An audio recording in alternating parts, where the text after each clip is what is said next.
ہم کریں گے ہر مظلوم کی حمایت۔ बिस्मिल्लाहिर्रहमानिर्रहीम। अस्सलाम वालेकुम। मैं हूं हुरैन फातिमा और आप देख रहे हैं हिमायती न्यूज HD चैनल। नजर डालते हैं आज की अहम खबरों पर। मलीर के इलाका पपरी में कायम स्कूल के तलबा का सवाल, कचरे के ढेर में कैसे पड़ेगा सिंध और कैसे बढ़ेगा सिंध।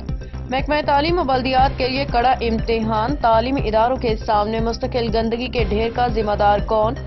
मलीर रिपोर्ट नूरी। मलीर के इलाके पपरी में कायम गवर्नमेंट बॉयज प्राइमरी स्कूल के सामने कूड़े कचरे के ढेर से एक तरफ इलाका मकीनों को गुजरने में शदीद मुश्किलात का सामना है, तो इससे बढ़ के स्कूल में तालीम हासिल करने के लिए आने वाले तलबा को ज़हनी अज़ियतों का सामना करना पड़ता है। मुतअद्दिद बार सहाफ़ती हलकों की जानिब से मुस्तकिल कवरेज के बावजूद बहाल बल्दियाती निज़ाम और महकमा तालीम को सर पे जून तक नहीं गिरेंगी।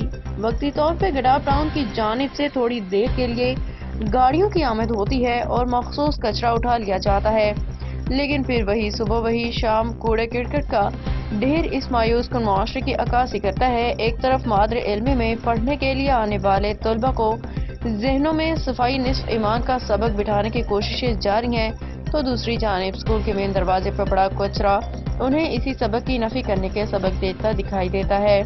जबकि इसी स्कूल के साथ कायम सेहत के मरकज PPHI की जानिब से सेहत की सहूलत के लिए इलाकाई सतह का एक छोटा सा अस्पताल भी कायम है, यहाँ से मरीजों का भी गुजरना होता है। सहाफ़ियों की टीम ने जब इस जगह का दौरा किया तो गुजरने वाले शहरियों का कहना था कि इलाके के मुंतखब बल्दियाती चेयरमैन को कई बार ये अर्ज कर चुके हैं कि इलाके में कहीं और ना सही, लेकिन सिर्फ इस स्कूल के सामने सफाई के निज़ाम को मुस्तकिल बुनियादों पे ठीक करके दें, ताकि कम से कम मुस्तकबिल के ममारों को रोशन मुस्तकबिल के लिए तैयार किया जा सके। जबकि उनका मज़ीद कहना था कि हम वज़ीर आला सिंध, वज़ीर तालीम, वज़ीर बल्दियात, मेयर कराची से पुरजोर अपील करते हैं कि कम से कम हमारे इलाके में स्कूल के सामने इस कचरा कुंडी को ख़त्म किया जाए, मादर इल्मी की तरफ आते और जाते मासूम चेहरों को मुरझाने से बचाया जाए। अब तक के लिए इतना ही। मज़ीद खबरों और अपडेट्स के लिए देखते रहें हिमायती न्यूज HD चैनल।